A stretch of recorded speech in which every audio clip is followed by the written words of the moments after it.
នៅមន្ទីរពេទ្យមិត្តភាពកម្ពុជាចិនព្រះកុសមា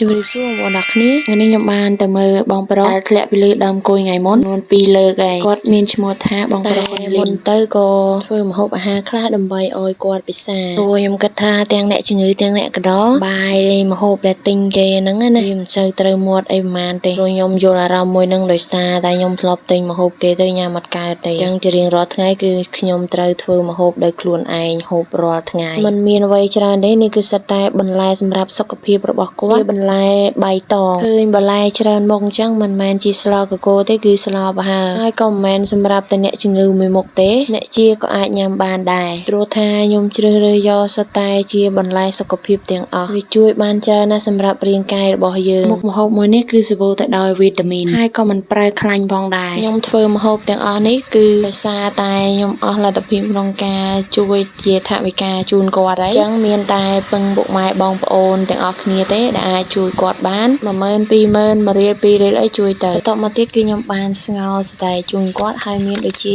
ចេកពងមាន់ចេកស្ងោរហើយនឹងត្រីងៀតអាចញ៉ាំបានទាំងអ្នកកដោអាចញ៉ាំបានទាំងអ្នកជំងឺជួយទៅតាមលទ្ធភាពខ្ញុំក៏មិនមានអ្វីជាច្រើនដែរការដែលខ្ញុំធ្វើវីដេអូនេះឡើងមកបីចែករំលែកហើយនឹងសូមការជំនួយពីបងប្អូនអរគ្នាដោយសារតែគាត់នឹងគឺខ្វះខាតខ្លាំងមែនតើអស់លទ្ធភាពក្នុងការមើលជំងឺហើយក៏មានបងប្អូនយើងជាច្រើនដែលបានជួយកន្លងមកតាមរយៈខ្ញុំឬក៏តាម QR code របស់គាត់ដែលខ្ញុំបានតម្លាក់ជូននៅក្នុង comment ចឹងបើសិនជាបងប្អូនចង់ជួយគាត់ទេខ្ញុំនឹងតម្លាក់ជូន QR code របស់គាត់នៅក្នុង comment ដោយបងប្អូនអរគ្នា scan ប្រសិនបើបងប្អូនខ្លាចមានជនឆបោកឬក៏មិនមានអ្វីដែលតាក់ទងទៅកាន់គាត់បងប្អូនអរគ្នាអាច scan ហើយគឺតម្លាក់ចូលនៅក្នុង comment នៅក្នុងវីដេអូខ្ញុំនេះក៏បានដែរអញ្ចឹងគាត់នឹងឃើញហើយខ្ញុំធ្វើតែថាគ្មានលុយគ្មានកាក់អីក្នុងការជួយទេប៉ុន្តែជួយលើកទឹកចិត្តគេថាយោងខ្លួនឯងនឹងមិនរួចទេហើយយោងអ្នកដទៃតែខ្ញុំអត់ដែរគិតអញ្ចឹងទេបងប្អូនអរគ្នាមិនថាជនពិការឬចាស់ជរាឆ្លងផ្លូវអ្មេចក៏ដោយ